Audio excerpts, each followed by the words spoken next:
Olá, queridos irmãos e irmãs, e hoje tem dúvida de Apocalipse respondida aqui para vocês, e eu sei que vocês gostam muito. E a pergunta de hoje é a seguinte: estou lendo Apocalipse e fiquei muito curiosa com a menção feita de 24 anciãos sentados em 24 tronos e vestidos de branco. Quem seriam essas pessoas que estão ali tão perto de Deus? Pode me ajudar a entender melhor? Muito obrigada, querida irmã, por essa dúvida interessante ali no livro de Apocalipse. E você que me assiste agora também, pode deixar aqui uma dúvida da Bíblia que eu vou te ajudar a entender. A sua dúvida pode virar o próximo vídeo aqui do nosso canal. Então aproveite esse espaço aberto aqui para te abençoar, ok? Já vai deixando o like. O seu like é bênção para nós, não custa nada para você e apoia, incentiva muito aqui a gente continuar com o trabalho aqui no canal, ok? Então deixa o seu like. Para você que ainda não me conhece, eu sou o presbítero André Sanches do blog esboçandoideias.com e hoje eu vou te ajudar a entender esse assunto com muito detalhamento. Apocalipse, que é um livro difícil, mas quando a gente estuda ele em detalhes, com contexto, fica muito mais fácil de entender. Vamos então à minha lousa de explicações aprender mais sobre esse tema. Vamos lá? Então vamos lá, texto na tela. Apocalipse capítulo 4, versículo 4 diz o seguinte: ao redor do trono há também 24 tronos, e assentado neles 24 anciãos. Preste bem atenção aqui, 24 anciãos, e eles estavam vestidos de branco, e em cujas cabeças estão coroas, e essas coroas são do quê? De ouro. Eu vou explicar para você todos esses elementos no estudo de hoje, ok? Bem detalhadamente. Quando olhamos para a identidade desses 24 anciãos, elas têm sido muito debatidas e muitas hipóteses têm sido levantadas por vários teólogos. Porém, eu vou mostrar para você que é possível sabermos a identidade desses 24 seres observando o contexto mais amplo da Bíblia. Claro, isso exige um pouquinho mais de estudo, mas nós vamos fazer aqui de uma forma bastante leve e gostosa para que a gente aprenda mais da palavra de Deus. E claro, nós também vamos saber algumas hipóteses do que esses 24 seres representam, porque nós sabemos que o uso de números 12, 7, 24 dentro de Apocalipse aponta para algumas interpretações dessas figuras. E nós vamos detalhar tudo isso hoje no estudo. Então fique até o final para aproveitar bem, ok? Comecemos então trabalhando o contexto do aparecimento desses 24 anciãos, da menção deles aqui dentro da visão de João. Então é nesse momento que você faz a sua inscrição aqui no canal. Faça a sua inscrição para receber os próximos estudos, ok? Temos publicado aqui de segunda a sexta às 15 horas. Então venha fazer parte dessa que está se tornando uma das maiores comunidades de estudo bíblico expositivo aqui do YouTube, ok? Faça parte disso, faça a sua inscrição e ative as notificações e lembre de passar aqui todos os dias para assistir o seu estudo, ok? Olha só, podemos observar inicialmente que João ele vai narrar para a gente ali na sua visão que havia uma porta aberta no céu e ele recebeu a ordem de subir para ali. Então ele estava na terra, olhou para cima, para o céu e viu ali uma porta e recebeu uma ordem então para subir a essa porta. Vamos ver como foi essa ordem. Apocalipse 4:1. Depois dessas coisas, olhei, e eis não somente uma porta aberta no céu, como também a primeira voz que ouvi. Essa primeira voz é a voz do Senhor Jesus, que aparece lá no capítulo 1 de Apocalipse. Uma voz como de trombeta, que indica ali pra gente nessa figura uma voz potente e poderosa. Uma voz de trombeta ao falar comigo dizendo: sobe para aqui e te mostrarei o que deve acontecer depois dessas coisas. Ou seja, a continuidade da visão. Na sequência, observamos que João ele se acha em espírito naquele lugar onde havia uma porta. Ele já aparece dentro daquela porta, da realidade que aquela porta estava esclarecendo para ele, e ali ele visualiza um trono e alguém assentado no trono. Está aqui em Apocalipse 4:2. Vamos ver como está narrado. Imediatamente, observe que de uma forma bastante rápida, ou seja, não é o próprio João que vai até a porta, mas ele é levado. Ou seja, aqui nós temos a ideia de uma visão. Eu me achei em espírito, que é ali a ideia da visão, e eis armado no céu um trono, e no trono alguém sentado. Então a primeira parte da visão, ele enxerga um trono ali no céu, depois que ele entra naquela porta, e alguém está assentado nesse trono. E esse que está sentado no trono é o Deus Todo-Poderoso, ok? isso aponta, né? Todo o contexto aponta para isso. Cheio de esplendor como pedras preciosas. Se você pegar o texto de Apocalipse 4:3, verá uma descrição de várias pedras preciosas que tem ali a ideia figurada de apontar, né, para o esplendor e a beleza e a grandeza de Deus. Então, dentro desse contexto é que nós temos então o detalhamento da visão que nós já lemos no começo, que é o texto que nós estamos analisando. A visão continua que aqui, né, João ele vai olhar então ao redor do trono principal, tem 24 tronos, assentados neles 24 anciãos vestidos de branco, em cujas cabeças estão coroas de ouro. O que nós já podemos observar é que o texto não nos dá maiores explicações de quem seriam esses anciãos, ok? O texto de forma nenhuma pretende já explicar, olha, esses seres são isso. Não, o texto não explica e também não explica por que eles estariam assentados em 24 tronos ali próximos ao trono principal, que é o trono de Deus, o que vai exigir de nós um bom exercício de interpretação para chegar a algumas conclusões. Então, textos como esse, eles vão exigir do estudante da Bíblia que ele vá buscar no contexto mais amplo da Bíblia. O que é o contexto amplo? São os outros livros da Bíblia que trazem algumas informações que a gente pode cruzar com o que está dito aqui. Eu vou te ensinar isso agora, nós vamos fazer na prática juntos. E nós vamos começar então trabalhando, primeiro, entendendo a palavra, a aplicação da palavra anciãos dentro da Bíblia Sagrada. Isso já vai nos ajudar a caminhar um pouquinho para entender quem podem ser esses 24 anciãos que estão ao redor do trono de Deus, ok? Então vamos lá. A palavra anciãos, ela é a tradução da palavra grega presbíteros, ok? Que significa ali, de uma forma literal, ancião mesmo, ou seja, uma pessoa mais velha, uma pessoa mais de idade. Esse é o significado mais literal. Só que ela também era utilizada no Novo Testamento para designar os presbíteros, que eram pastores, ok? Que apoiavam a igreja de Deus, eram líderes da igreja, como por exemplo, eu vou mostrar para você agora aqui uma aplicação em Atos 14:23. Observe bem o texto. E promovendo-lhes em cada igreja a eleição de presbíteros. Era assim que o apóstolo Paulo fazia. Ele plantava a igreja e levantava então a eleição, ou seja, a comunidade escolhia homens de experiência que seriam os pastores daquela igreja. Esses são os presbíteros. Depois de orar com jejuns, os encomendaram ao Senhor em quem haviam crido. Ou seja, eles eram consagrados ao ministério e passavam então a cuidar da igreja do Senhor. Então observe que nós temos aqui a palavra presbítero, que vai indicar uma pessoa de idade, e que na aplicação aqui desse cargo, vamos dizer assim, desse ministério, indica uma pessoa de experiência, um líder, alguém que tem uma função muito importante de pastoreio dentro da igreja do Senhor.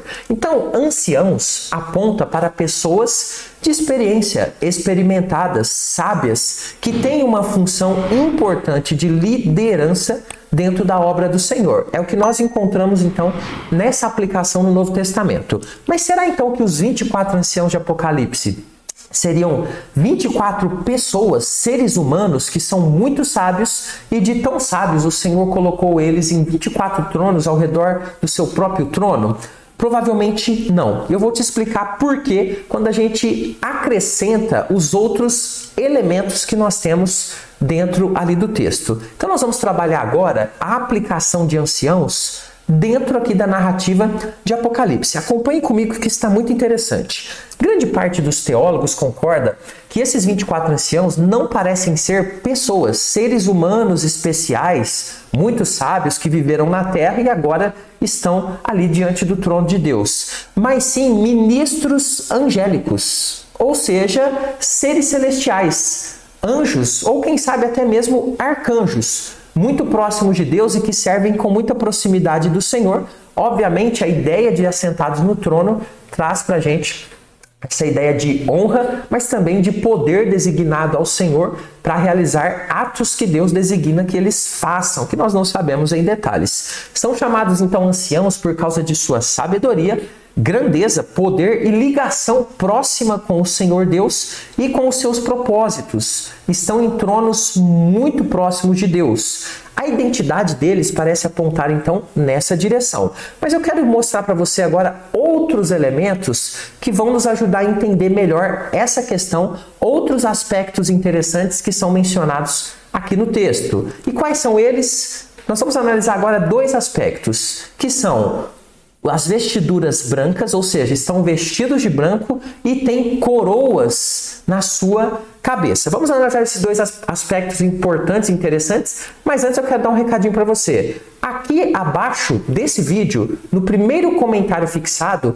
tem um link dos nossos dois cursos, Conheça a Sua Bíblia de Capa a Capa, e você que está vendo esse vídeo de Apocalipse, tem também o nosso curso Apocalipse versículo por versículo. Acesse esse link. Esse link vai te trazer aqui na nossa página com todos os detalhes a respeito do nosso curso. Tem um vídeo te explicando a respeito dele e você pode rolar a página e ver todos os detalhes, até mesmo depoimentos dos nossos alunos. E claro, você pode também aqui clicar do ladinho direito na minha foto e você vai então conseguir entrar em contato comigo para tirar dúvidas, ok? Considere então participar comigo desse curso, vai ser bênção para a sua vida. Então vamos lá. A vestidura branca aponta para a interpretação de que são seres celestiais, já que, por exemplo, anjos são citados diversas vezes na Bíblia dessa forma, usando vestes brancas. Observe o texto de Mateus 28:3. O seu aspecto era como um relâmpago e a sua veste alva como a neve. Essa é a ideia mesmo de uma veste branca. Aqui estamos falando do contexto da ressurreição de Jesus Cristo,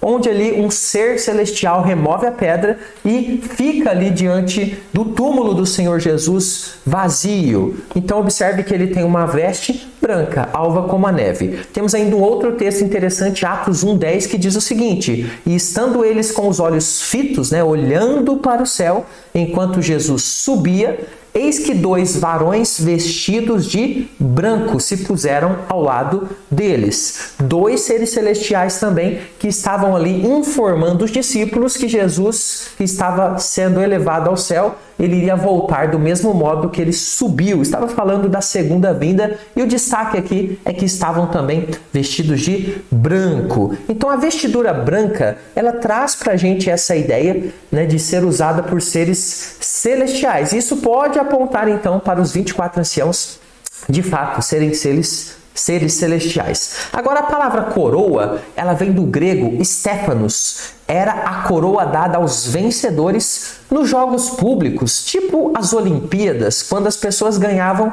elas ganhavam ali uma espécie de coroa que representava a sua vitória. Aqui o fato dela ser de ouro aponta para a posição desses anciãos, uma posição exaltada de honra. Seres celestiais que vencem porque estão ao lado de Deus, vitoriosos, que cumprem os planos de Deus de forma plena e são honrados por causa disso. Só podem mesmo ter muita honra dada por Deus, já que estão nessa visão em 24 tronos ao redor do grande trono de Deus, o que indica que eles tinham autoridade e governo para governar debaixo das ordens do Senhor. Além disso, nós temos visões de profetas que viram seres ao redor do trono de Deus que eram seres celestiais, como por exemplo essa visão do profeta Micaías. Observe o texto de 1 Reis 22:19. Micaías prosseguiu: ouve, pois, a palavra do Senhor.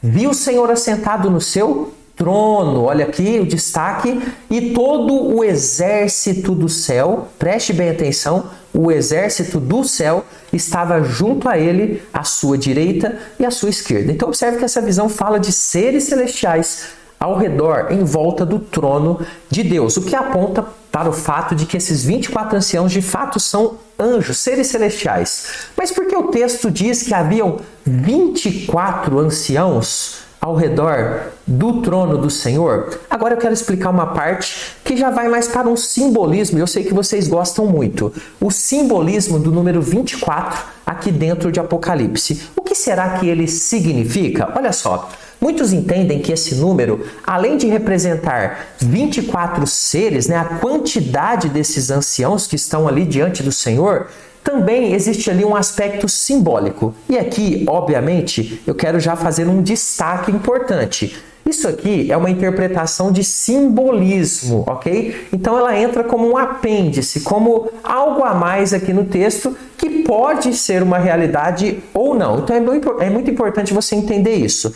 Então alguns teólogos apontam que existe uma simbologia ali nesse par de 12 mais 12, que dá 24. E qual que é a ideia aqui? O primeiro número 12, ele seria então a representação do povo de Deus do Antigo Testamento. A ideia seria então de que 12 seres anciãos aqui, 12 desses seres representariam o Antigo Testamento, ou seja, o povo de Deus de Israel, representando as 12 tribos de Israel. E o outro número 12 seria a representação da Igreja de Cristo no Novo Testamento, ou seja, os 12 apóstolos. É preciso observar aqui que isso aqui é uma representação figurada. Por quê? Porque nós sabemos que a Bíblia fala de pelo menos 14 apóstolos, não é isso? Temos ali o Matias e Paulo também, que foi inserido nesse número. No entanto, a escolha inicial de Jesus foi de 12. Então a simbologia parece apontar para esse momento de escolha de 12, como que representando o povo de Deus. Sendo assim, esses anciãos seriam também a representação do quê? Da totalidade dos servos de Deus, que estarão totalmente e plenamente diante do Senhor no final dos tempos. Então, para a gente ir concluindo, podemos perceber que é difícil fazer uma interpretação livre de questionamentos de dificuldades.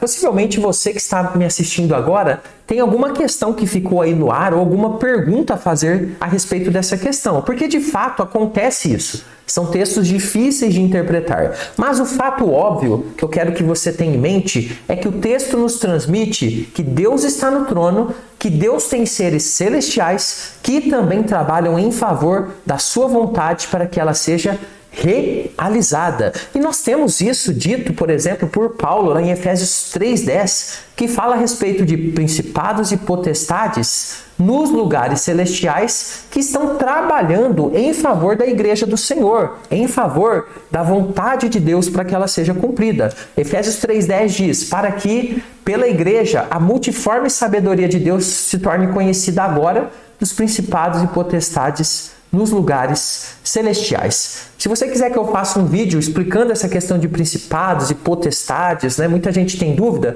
você coloca aqui abaixo para mim nos comentários que eu vou ver se tem bastante gente que deseja e eu faço para você. Mas qual que é a ideia? A ideia que eu quero mostrar é que seres celestiais são mostrados dentro da palavra de Deus, estando muito próximos do Senhor. Essas são verdades inquestionáveis que alimentam a nossa fé. Tem gente trabalhando em nosso favor. O Senhor tem todo um plano, toda uma hierarquia espiritual nos abençoando, trabalhando em prol da sua igreja. Os detalhes adicionais que não são tão claros para a gente servem para quê? Para aguçar nossa curiosidade e vontade de estudar. E eu creio muito que Deus deixou essas figuras, essas coisas às vezes não tão explicadas para que os seus servos tivessem maior desejo de conhecer a palavra dele e avançar cada vez mais no estudo. E é gostoso demais a gente fazer isso, não é verdade? E para isso eu deixei para você aqui mais um vídeo interessante. Quem são esses cães que são citados em Apocalipse 22:15 e diz ali que esses cães não entrarão no reino do céu? Será que são animais ou representam algum tipo de pessoa? Assista esse vídeo e cresça ainda mais no conhecimento do Senhor. Fico por aqui, até o próximo estudo. Fica com Jesus.